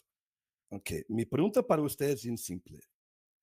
Podemos leer los padres de la iglesia de los primeros tiempos, podemos leer la letra de Diognetis, de Matetés, que habla sobre la Virgen María. Es una escritura, es un texto apostólica, y luego podemos leer de los padres de los siglo I, siglo II, III, IV, desde el principio hasta el tiempo de Lutero. Y mi pregunta es, todas esas personas enseñaban que María era la nueva arca. Entonces mi pregunta es, ¿por qué todos los padres de la iglesia desde los tiempos apostólicos y después creen que María era el arca de la nueva alianza? Eso es mi pregunta para usted.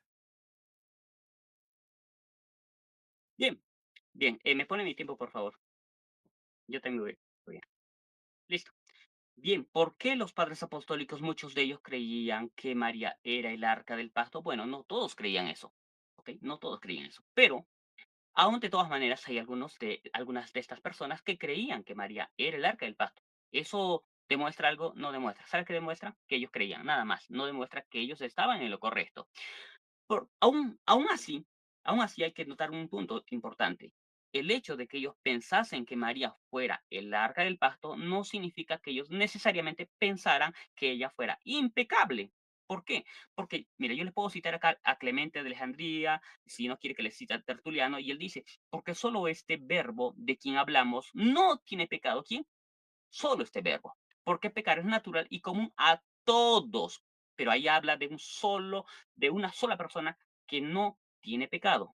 ¿Quién? Del verbo. Dice solo. Les puedo leer también, tengo 2 citas más de él.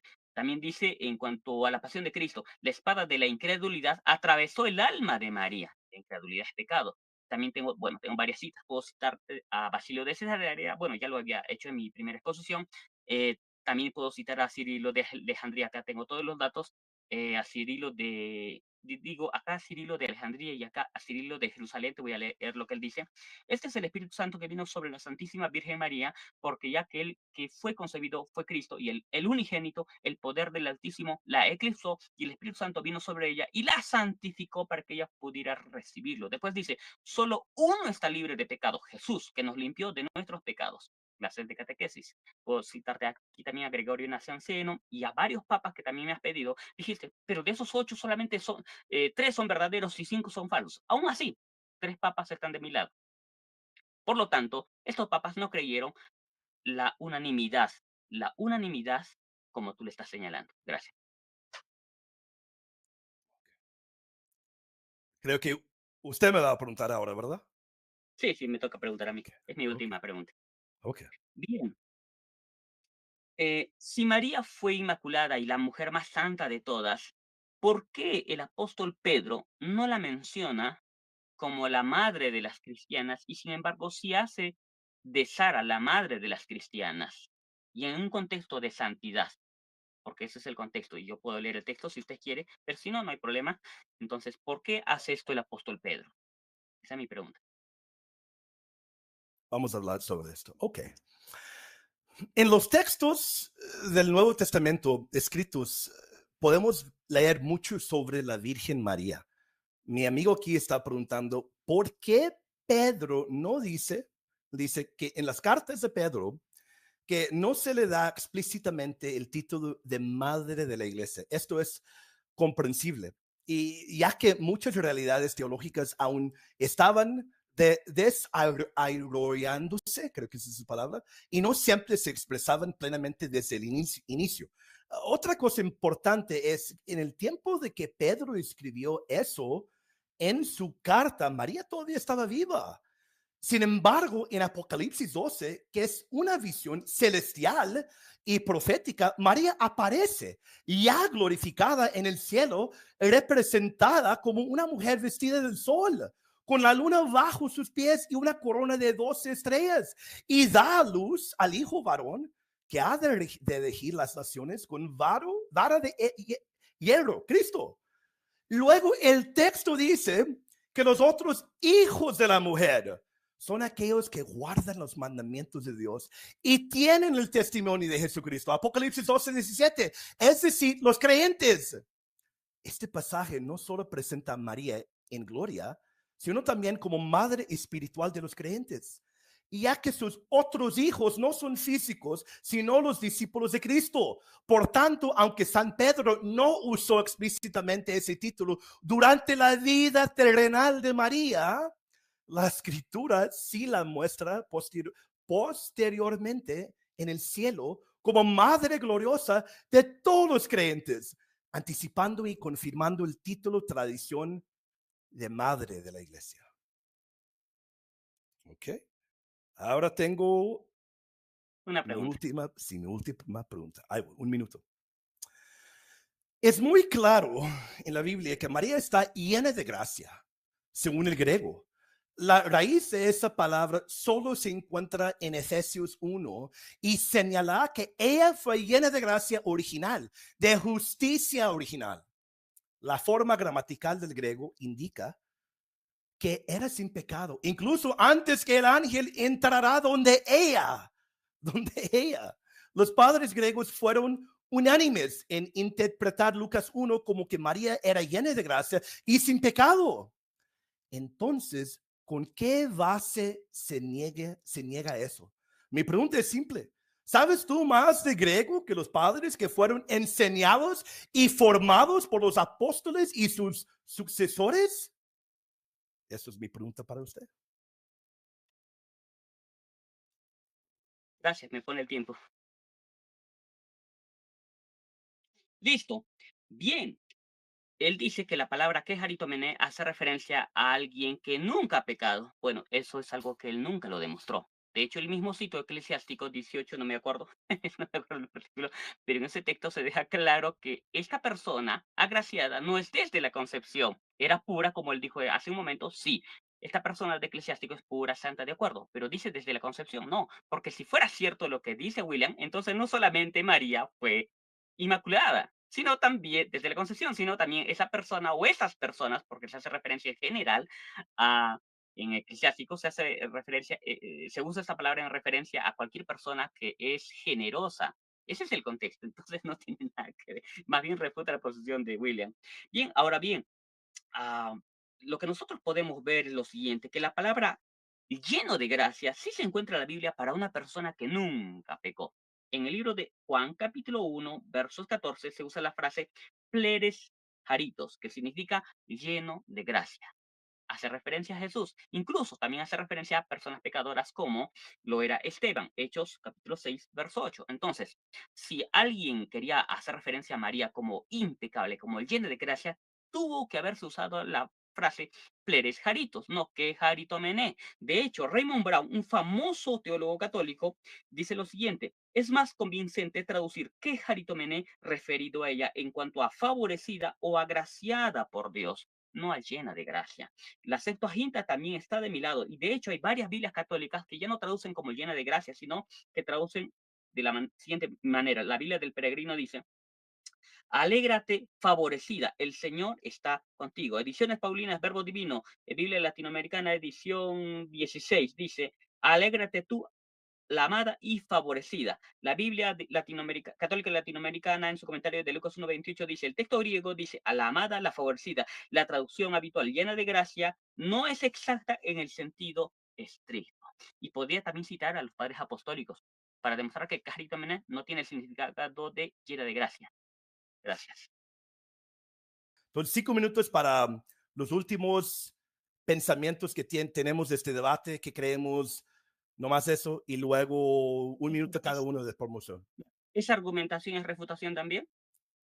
Pues para cerrar, si lo ves así, no es, o sea, no vamos a presentar nuevos argumentos. Es como nomás como cerrar el debate, nomás.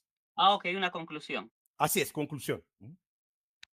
Ya, bueno, entonces me pone mi tiempo. ¿Está bien 4 minutos? Listo. Bueno, yo he presentado varios argumentos, ¿no? Creo que ya también ha estado tratando de refutar William Albrecht. Un Cada momento, quien. amigo, un momento de volada y puedes empezar otra vez. Sí. Quiero estar de acuerdo contigo. ¿Quieres hacer 4 o 5 minutos? Yo estoy de acuerdo con cualquier. Ya 4 minutos, está bien. Ok, muy bien. Sí, bien.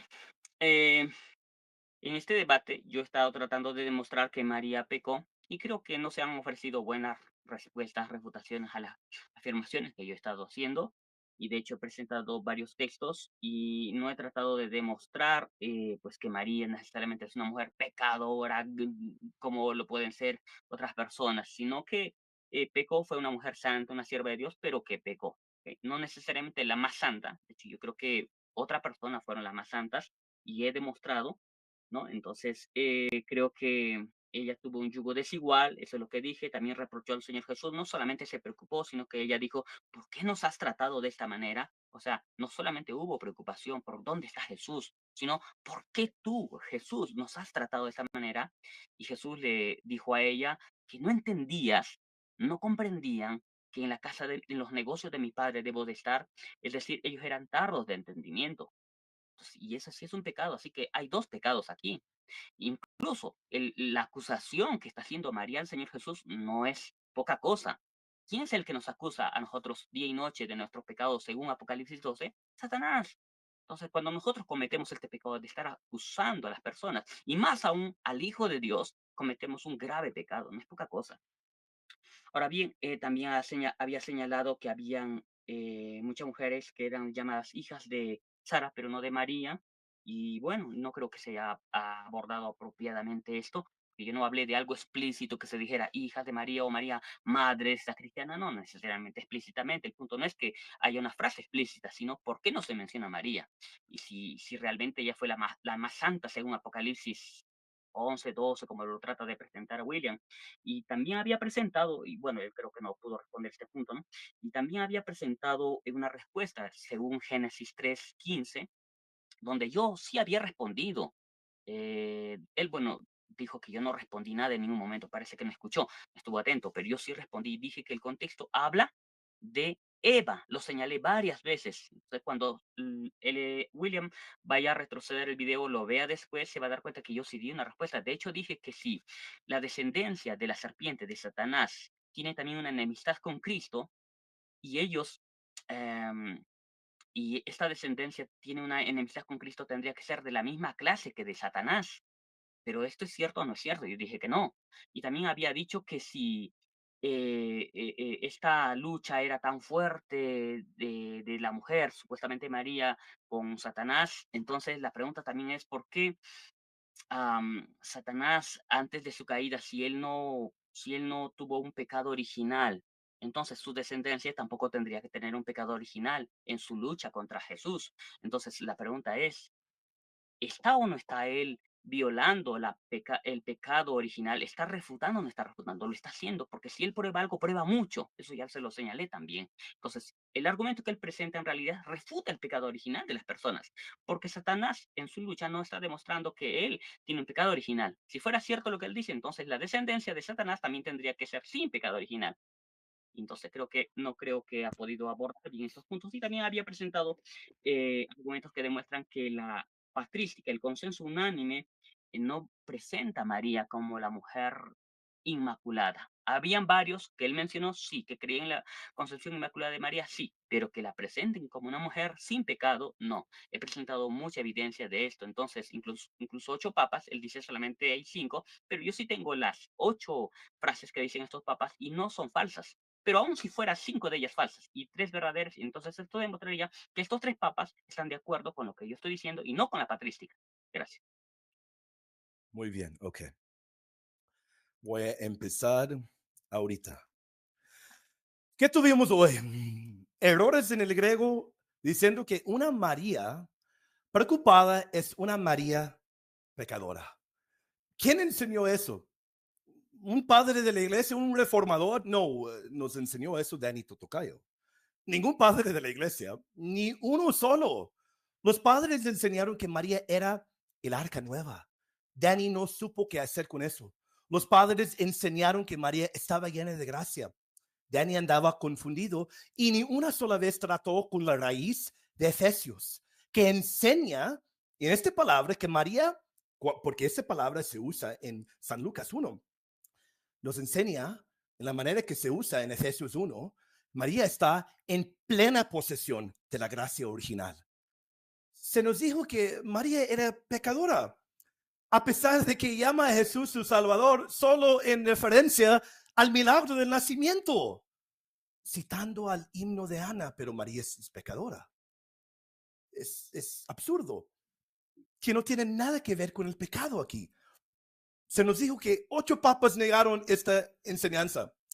Cuando le dije que hay muchos de esos letras que son falsos, dijo, ok, pues entonces tenemos 3. No entiende mi amigo. No entiende que ninguno de esos documentos enseña eso. Varios son falsos y los otros no hablan sobre María siendo pecadora. Nada que ver. He visto esas escrituras. Para nada dice eso.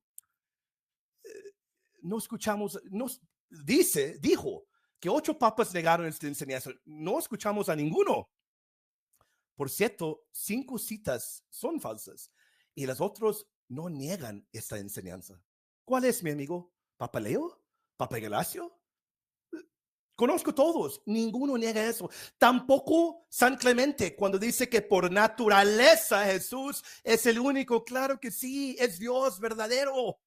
Hay una diferencia en ser sin pecado por gracia y ser sin pecado por naturaleza. Nos dijo que Eva era la mujer que estaría en enemistad con el diablo. Estoy en shock. Una vez más, sí, los demonios tienen enemistad con Cristo. Ellos son puro mal. Cristo es pura santidad. Y su madre y él comparten la misma palabra hebrea que muestra que ambos están contra el diablo. La Biblia nos muestra a una mujer completamente santa y completamente inmaculada. Hablamos sobre varias palabras. No escuché nada sobre la palabra anafonesen, que se usa nomás para la arca en el Viejo Testamento y se usa para María en el Nuevo Testamento, enseñándonos que María es la nueva arca. No escuché nada de eso. Y yo sé por qué. Dijo, pues a lo mejor hay muchos padres que sí creen eso. No es eso, Danny. Desde el principio creen esto. No vas a encontrar ni un padre diciendo que María era pecadora. Tienes Tertuliano, que no era padre de la iglesia. Orígenes, que no era padre de la iglesia. Herejes están a tu lado. Ni los reformadores están a tu lado. Juan Hus no está a tu lado. Martín Lutero no está a tu lado. La Biblia nos muestra a una mujer completamente santa y completamente inmaculada. Por eso la iglesia ha creído en esta enseñanza desde el principio. Gracias. Listo. Amigo, Ahora te sí quiero nos dar un despedimos. minuto, para hacer promoción de tu sitio, o si quieres más que un minuto, tu sitio web, cualquier cosa, libros, lo que quieres. Sí, me das un segundo, un segundo. Claro, claro que sí. Bien. Que Dios les bendiga a todos. Me gustaría presentarles un libro que he escrito, titulado, quizá no les guste mucho, pero se llama Catolicismo Romano, un camino hacia el infierno. Yo creo que es así, pero bueno, seguramente es muy duro el título, pero aquí señalo 40 capítulos y me gustaría que pueda adquirirlo. Es un libro que estoy seguro que ningún católico lo va a poder refutar. Y también tengo otro libro aquí titulado ¿Cuál es la iglesia verdadera?, que Dave Armstrong ha querido refutarlo y bueno, después se desanimó. Eh, Pueden adquirirlo también por Amazon. Es un libro genial escrito por 9 autores, 9 apologistas, y me gustaría pues que pudiera tener el gusto de poder leer y beneficiarse de toda esta información. Bueno, ha sido un placer haber estado debatiendo con Will. Si alguien quiere suscribirse a mi canal de YouTube, pues adelante, es bienvenido. Y si también quieren buscarme por las redes sociales, estoy en Facebook, así como aparece aquí, Danito Tocayo. Y bueno, pues podemos tener algún contacto. Que Dios le bendiga a todos. Gracias, William, por tener este debate que se estaba postergando demasiado. Y bueno, un abrazo a todos. Que el Señor me los bendiga. Bye. Amigo, gracias por su tiempo. Me gustaría, si hay manera que yo puedo conseguir esos libros, me gustaría comprarlos para leerlos. Yo voy a su sitio, los ordeno, quiero leerlos, quiero ver lo que dices ahí, y de seguro vamos a tener más debates en el futuro. Me gustó mucho. Gracias por su tiempo, amigo, y vamos a estar hablando y en comunicación, amigo. Listo. Gracias.